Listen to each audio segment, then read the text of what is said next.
whole time there's a whole football team of women lining up behind him and he's doing SmackDown every fucking weekend with all of them. Like, low-key is kind of like Love Island. Making life, we buying houses. Are worth every type of happiness and all types of success. How quick is too quick?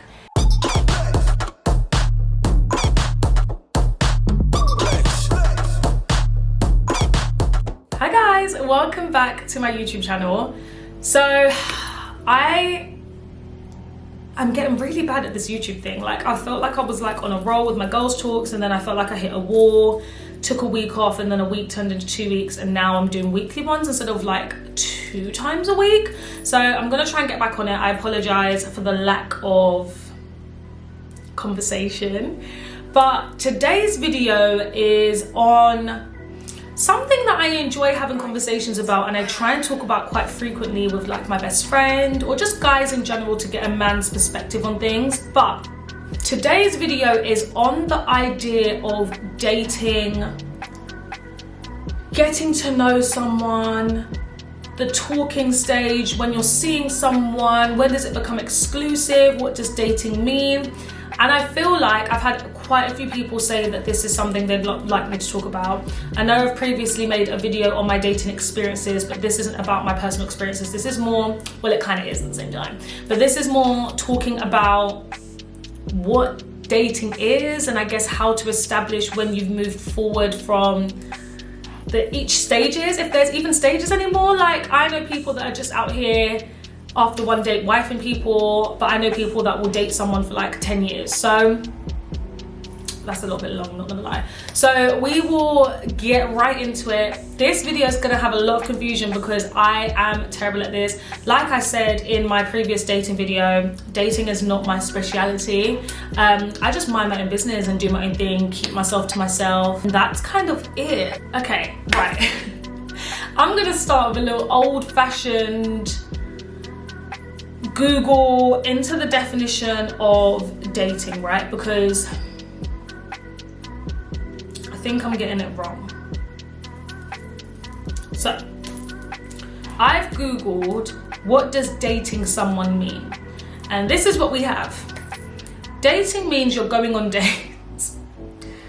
You're actively getting out there and meeting people and spending time with them. Dating someone means you're seeing someone specific with purpose on a regular basis. You're spending time with the person in hopes of it turning into a committed relationship. Okay, in my head, the order is you've gone out on dates, you are now talking to that person, which means that you are potentially talking to other people, but that person is included. You then have a conversation that you discuss that means you are now currently dating and you are exclusive to each other, but you're not in a committed relationship. But what the hopes are is that it ends in a committed relationship. I guess then after that point, you're seeing out. I feel like in the UK, we discuss it as like you're seeing each other. I feel like seeing each other and dating each other are the same thing. But if not, then I guess seeing each other comes next. I don't know if I am I don't want to say like I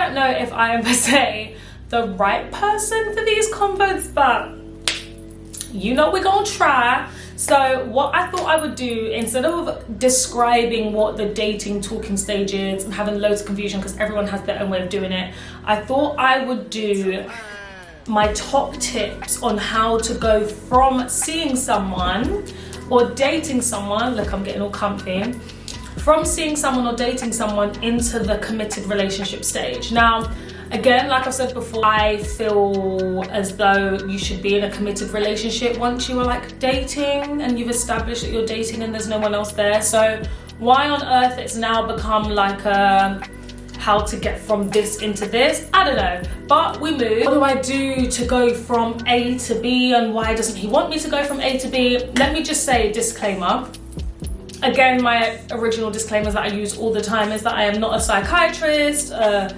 psychologist, I'm not a nurse, a doctor. I'm not here to judge, I'm not here to tell anyone what to do. These are just things that I've tried and have worked. Some of them have failed, in which I will talk about in the video anyway.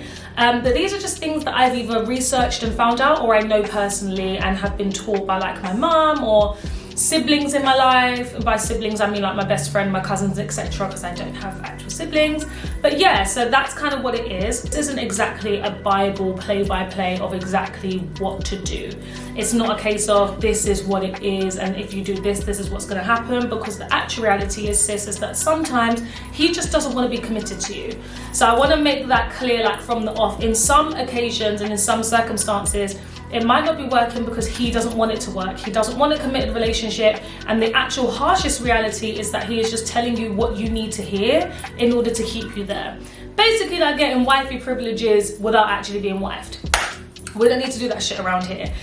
My first rule, and this one is like, me and my best friend talk about this particular one all the damn time, and when I say all the time, I mean all the time. Make sure you actually want a relationship. Now, I feel like in today's day and age, with things like social media, I was about to say society, with things like social media, etc., it is very easy to see people's relationships online and think to yourself, I want that. Their relationship looks perfect. People are flying out of the country, people are taking vacation pictures, people are living their best life, etc., and they are showing you what they want you to see. People don't go online typically, not all the time, but typically people don't go online and show you the arguments. People don't always go online and show you the bad days that they have in their relationships, the things that they have to work through, whether there is baby mama drama or baby daddy drama going on behind the scenes, whether they are doing things like struggling to pay their bills, whether they're doing things like having arguments with parents, certain parents not accepting their partners. There's so many things that go on in relationships that do not get posted about, and I feel sorry for today's, I want to say kids, but our generation and then the generation below us, because social media really is damaging. It makes you believe and think that you want something that you might not want just because it looks pretty.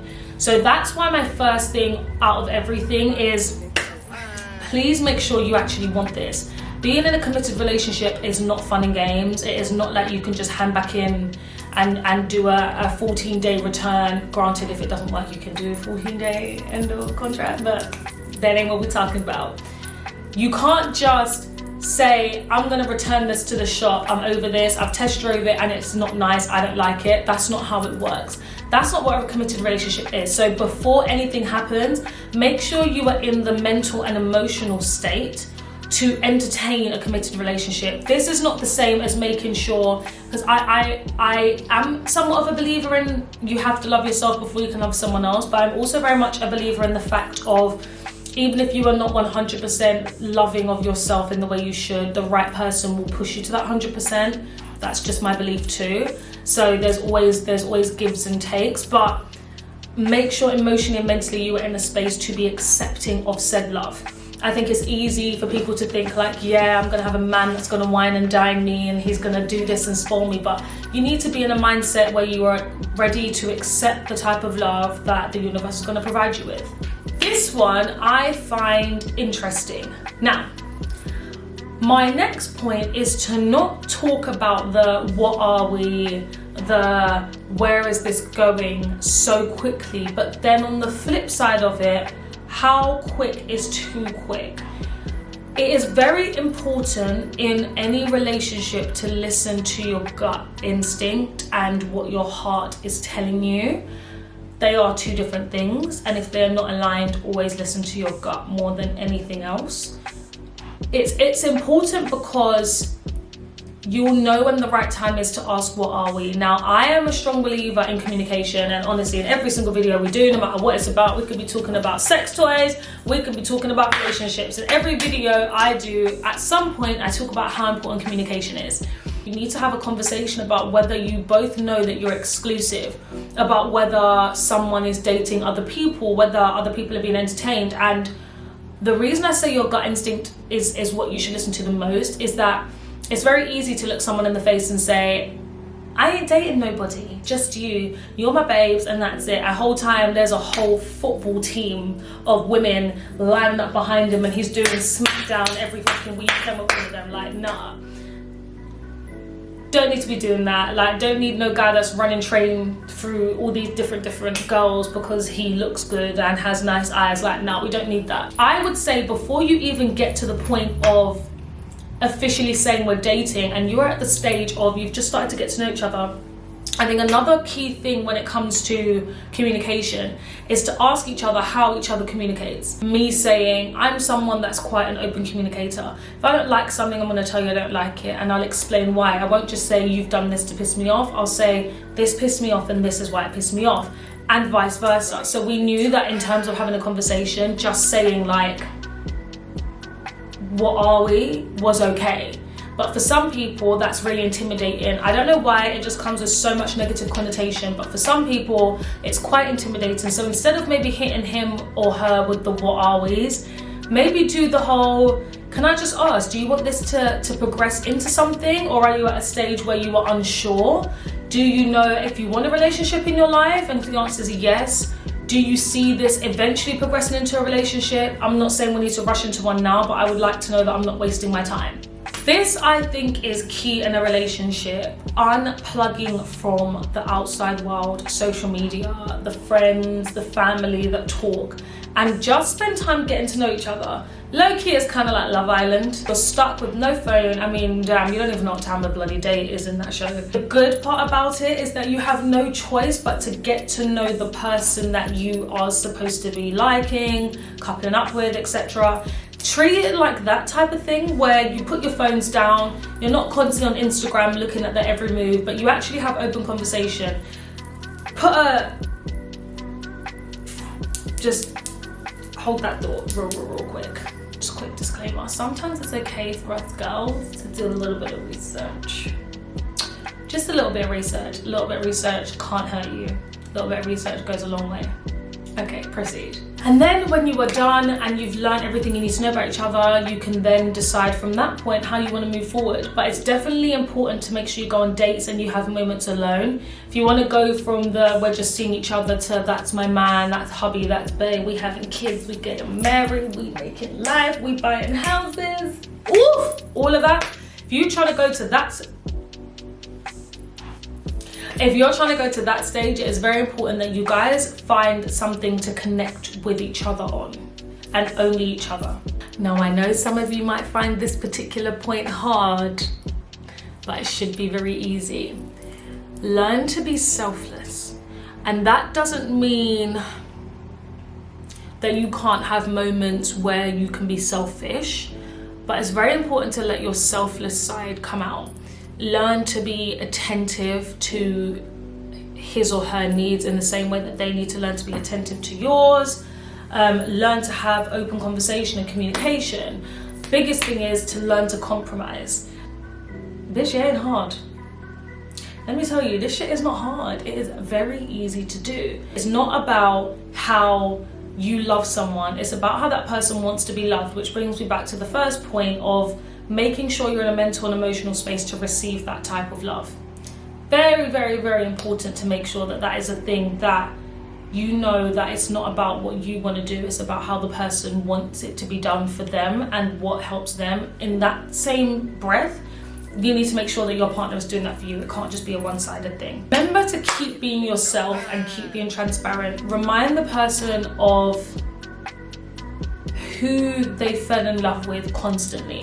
Now, I feel like in relationships, things like this get lost. Like in the talking stage, it's like, okay, we're getting to the point of getting into a relationship. People get a little bit comfy, get a little bit too comfortable, and you kind of lose yourself because you go through the honeymoon stage and you're all giddy and you're like, oh my God, like he wants me, there is no one else, he knows who I am, it's fine. Like keep reminding him and keep showing him that fun side of you. Never forget who you are and constantly be transparent. This is who I am and this is the person that you told me you wanted to date in the first place. So, you know, like you need to remind him why you're the one that stood out over the 10 other girls that he's potentially entertaining. A badass bitch.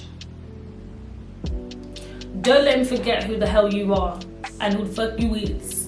Don't let him forget I am someone that likes to show my man from the very beginning that I can be raggo, that I can look trampy as hell, and I will have spot cream all over my face if I've had a breakout, or Sudocreme, and just makeup comes off with seconds. Like the minute we got to a point of like, oh, we're chilling at home, I'm taking off my makeup. Sorry, if I've got a wig on, wig is coming off, hair is coming out, extensions coming out, like I don't care. I'd rather show you that. But I always like to do it to an extent of I can still keep it cute. I feel like it's important to carry yourself in a way that however your bummy estate is, you would still leave the house looking like that. I want you all to know, regardless of whether you're talking to someone, seeing someone, dating someone, getting to know someone, going on dates, in a relationship, married, la la la la la la la, whatever it is, you deserve for it to end in a full-blown committed relationship. I feel like this is something that I cannot stress enough, is that you need to know within yourself that you deserve it, and stop feeling like because it's not happening in a time scale that you necessarily want it to happen, it means it's not going to happen, or that you're no longer worthy. You, regardless of the scenario, are worthy of it developing. From talking to seeing, to dating, to together, you are worthy of it developing into a full-blown relationship. And that is something that I want to really put out there, is the self-worth and the lack of self-doubt. Like, we don't do self-doubt out here. We don't need to be doubting ourselves. We don't need to be sitting there contemplating whether this is right and this is going to happen. Granted, if you've been dating for like 12 years, maybe then a conversation needs to happen, because I'd like to think after 12 years there'd be some like official commitment. But just generically speaking, I think as long as the communication is open, you know, some people don't even like to ask people to be exclusively their partners. They just assume that it's eventually rolled over into that. But a conversation does need to be had to a certain extent of whether anyone else is seeing that person or not. So what I would say is to make sure that communication is open, but you know from the get-go, the minute you meet this person, that regardless of what happens, if all fails, not to just take it on and think you're the worst person in the world and no one wants you, and just know within yourself that you are worth every type of happiness and all types of success, etc., etc. And on that note, I think I am done. I love you guys so much. I hope this has been somewhat insightful and useful. I would love to learn other people's tips that I am clearly missing out on, because boy, when I tell you, in the past my dating life has been whack, and still sometimes is whack. Like, your girl lacks sauce. She's lacking some sauce, but it's okay. We get there. We're gonna get there. We're all like a little community helping each other out. So I love you guys, and I will see you in my next video. Bye.